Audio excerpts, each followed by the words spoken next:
महाराष्ट्राच्या विस्तीर्ण अशा प्रखर सूर्यप्रकाशानं उष्म झालेल्या माळरानांमध्ये कुत्र्यासारखा एक प्राणी वावरतो, ज्याला नेहमी अमंगल म्हणून आणि चुकीच्या पद्धतीने त्याचं चित्रण करून नेहमीच धुतकारल्या गेलंय. पूर्वापार चालत आलेल्या गैरसमजाला बळी पडलेला हा प्राणी तरस. हॉरर सिनेमांमध्ये बॅकग्राऊंडला नेहमीच एक आवाज असतो.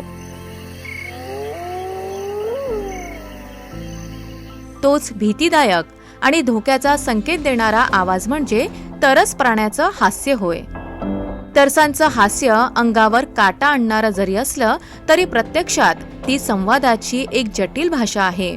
अशी भाषा जी जंगलातील प्राण्यांना उद्भवू शकणाऱ्या धोक्यापासून तर दुःखापर्यंत सर्व काही व्यक्त करते. तरस हे निव्वळ सर्वमान्य प्रचलित सफाई दूतच आहेत असं नाही, तर ते बुद्धिमान, नेहमी कळप करून राहणारे आणि जंगलातील परिसंस्थेचे एक आवश्यक सदस्य आहेत. समाजाच्या प्रचलित मान्यतेच्या तरस प्राण्याच्या छबीच्या पलीकडे देखील त्यांचं एक वेगळं असं अधोरेखित अस्तित्व आहे. तरस हे कुशल शिकारी आहेत.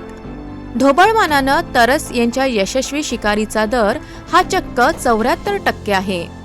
आणि शिकार करण्यासाठी तरस एक सटीक धोरण अंमलात आणून कळपानं शिकार करतात. त्यांचे एकत्रित शिकारीचं धोरण इतकं अचूक असतं की शिकार त्यांच्या ताब्यात आली की त्या प्राण्याचा जीव गेलाच म्हणून समजायचा. आणि हो, हायना म्हणजे सर्वसामान्य सफाईदूत आहेत खरे, पण त्यांची सफाई ही एक महत्त्वपूर्ण पर्यावरणीय सेवा आहे. एखाद्या मोठ्या जनावराने केलेली शिकार जी तो पूर्ण एकट्याने संपवू शकत नाही, त्या अर्धवट मृत शिकारीला तरस खाऊन टाकतात. अशा प्रकारे मृत प्राण्यांचे अवशेष स्वच्छ केल्याने जंगलात उद्भवणाऱ्या रोगांचा प्रसार तर रोखला जातोच, सोबतच मृत प्राण्यांच्या अवशेषांमधील पोषक तत्वांचा पर्यावरणात पुनर्वापर देखील होतो. सामाजिकदृष्ट्या तरस हे प्रगत प्राणी मानले जातात. विशेष म्हणजे तरस मातृसत्ताक प्रणालीचं नेतृत्व करतात. तरसांच्या कळपाचे नेतृत्व कळपातील शक्तिशाली मादा करतात. याच मादा कळपामध्ये सुव्यवस्था राखतात आणि नैसर्गिकरित्या लाभलेल्या प्रखर बुद्धिमत्तेचा वापर करत योग्य नियोजन देखील सुनिश्चित करतात.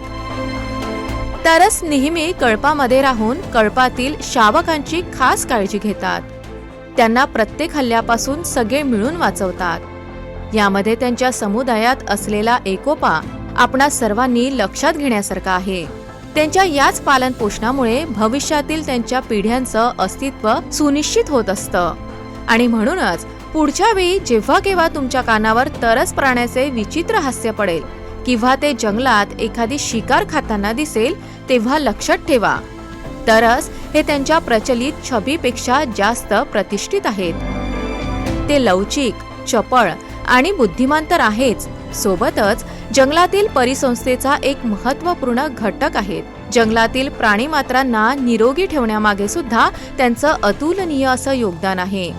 तरस केवळ सफाईदूत नसून नैसर्गिक जीवनाचा एक महत्त्वाचा आणि आकर्षक भाग आहे.